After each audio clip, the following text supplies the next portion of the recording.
Apo, kain ka para lumaki ka. Niu.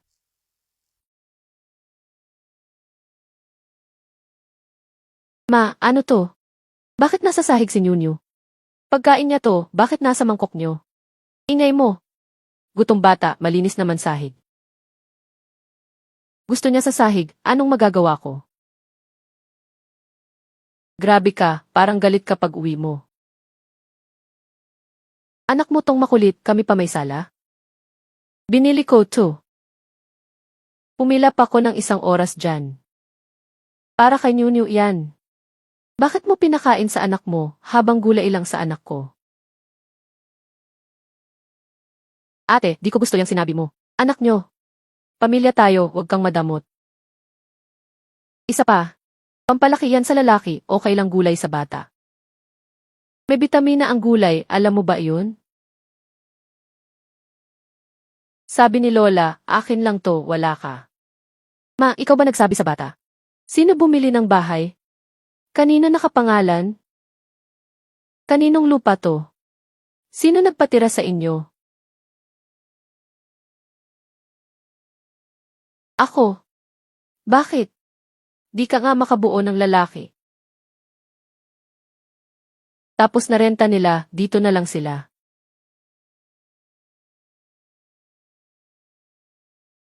Dapat sama-sama para tulungan. Ma, tingnan nyo, pinalalayas na tayo ni ate. Porke mahirap tayo. Siksya o baw ang apo nyo. Bakit kailangan pa nating makiusap? Kuya naman, bakit nagpakasal sa ganito? Siya na nasusunod sa bahay. Hayaan mo na, pag uwi ni kuya, kakausapin ko siya. Hindi maniniwala na palalayasin niya tayo dahil lang sa babaeng yan.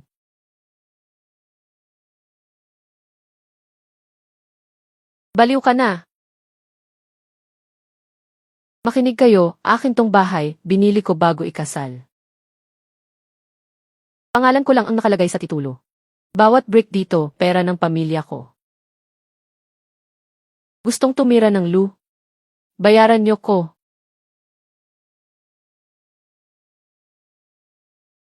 Prinsesa ang anak ko sa amin. Pag pinakain niyo pa siya ng tira. Pag inapin niyo pa siya. Palalayasin ko kayo, gagawin ko iyan. Subukan niyo kung ayaw niyo. Sige, ang galing mo, Tao Fengxia. Kaya mo bang sabihin yan sa harap ng anak ko? Bahay mo to, pero asawa ka ni Luming, Tagaluka. Wala kang anak, tapos magwawala ka pa rito. Totoo naman, ate, tungkulin ng babae mga anak.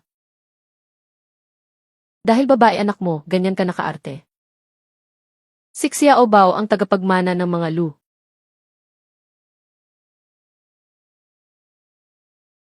Ang anak mo mag-aasawa rin, mawawala rin apelyido.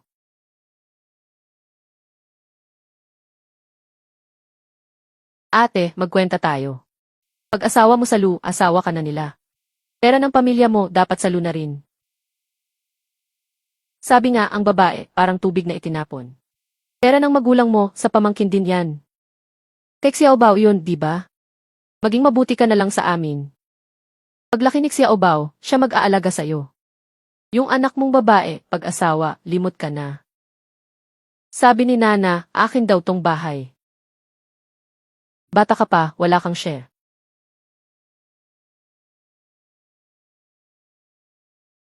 Huwag ka matakot, tawagan mo si Mama.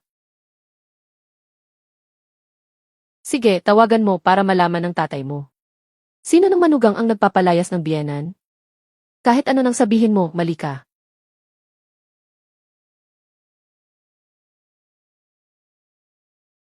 Ano? May meeting ako, bilisan mo.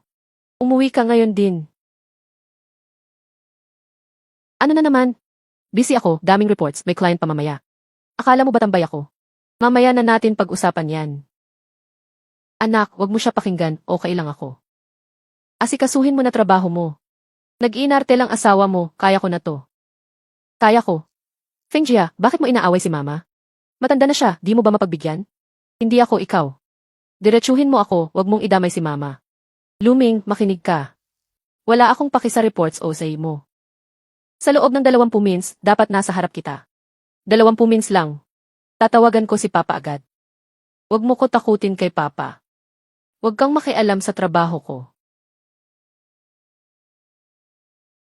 Deserve mo. Di mo ba alam na bulok na ang sales sa East? Yung returns nung 11.11, si Papa ang nagbayad ng utang mo. Deserve. Wala na akong sasabihin. 20 mins. Pag lumampas, sisiguraduhin kong tanggal ka. Akala mo pang habang buhay na yung posisyon mo. Sige, manatili ka lang. Sir Feng, tinatakot mo ba ako? 20 minuto. Simulan na. Tao Fengjia, kaya mong isugal ang kinabukasan ng anak ko. Graduate yan sa top school, kayo ang nagmakaawang maging direktor siya. Kung wala anak ko, matagal na kayong lugi. Ngayon, itataboy niyo na kami? Lauda, sobra ka na. Kuya, nagpapakahirap tapos niloloko mo. Pag nawala posisyon niya, lagot ka sa akin. Tama, diskarte niya kaya siya nandyan. Ano nga sabi ng tatay mo dati? Si Luming daw henyo, siya magdadala. Sisirain mo karir ng asawa mo dahil dito. Diskarte. Unang taon, may mentor na siya. Pangalawang taon, puro backup na siya. Taong 3, palpak 11.11 niya, 2 metro lugi sa refund. Pera ni Papa yan, pambayad utang. Ano pa bang kaya niya? Ang kaya lang niya, pakasalan ako. Ang galing niyo sa pamilya Lu. Kain sa yaman namin tapos lait sa anak ko.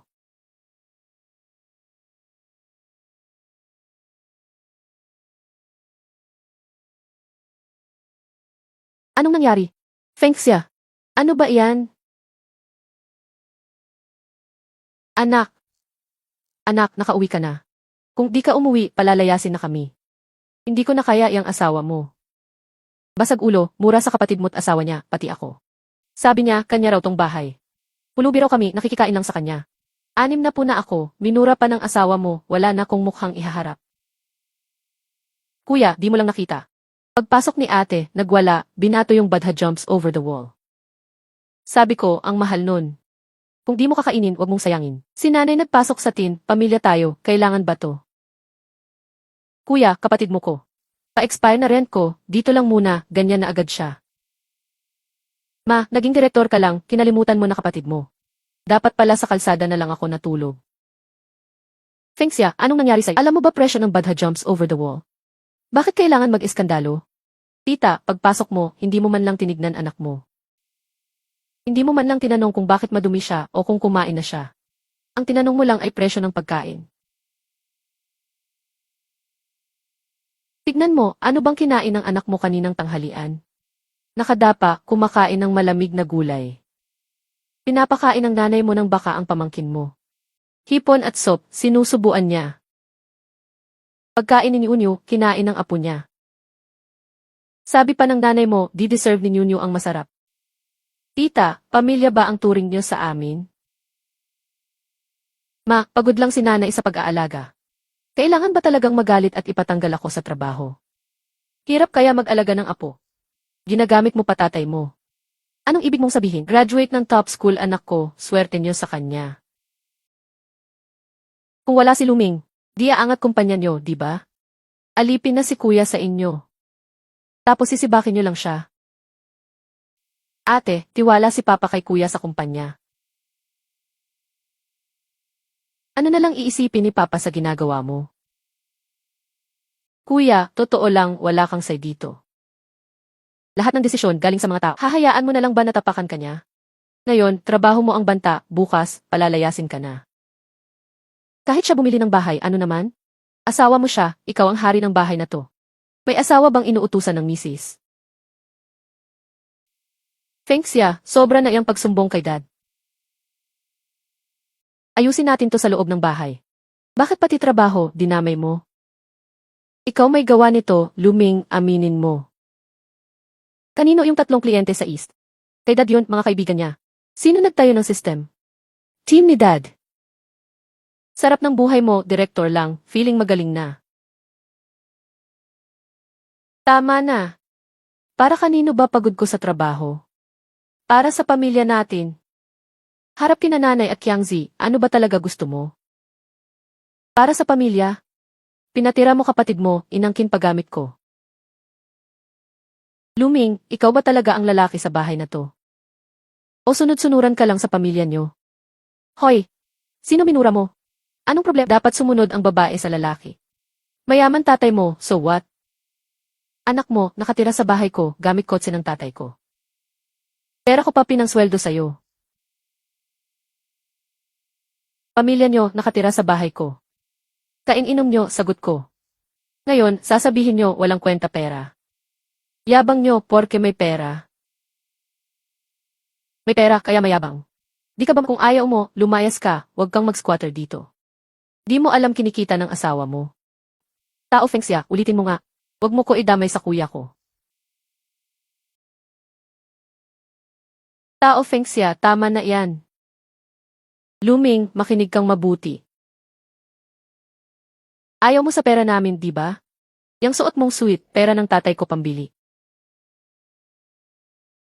Yang relo mo, regalo ko nung anniversary. Yang kotse mo, nakapangalan sa akin. Lahat ng gastos mo, galing sa pera ng pamilya ko. Tumahimik ka, di pa ko tapos. Akala mo ba nanggugulo lang ako? Akala mo ba dapat magkasama pamilya nyo? Sige, tapos na ang maliligayang araw nyo. Nakakairita na talaga. Manood ng boxing sa baba.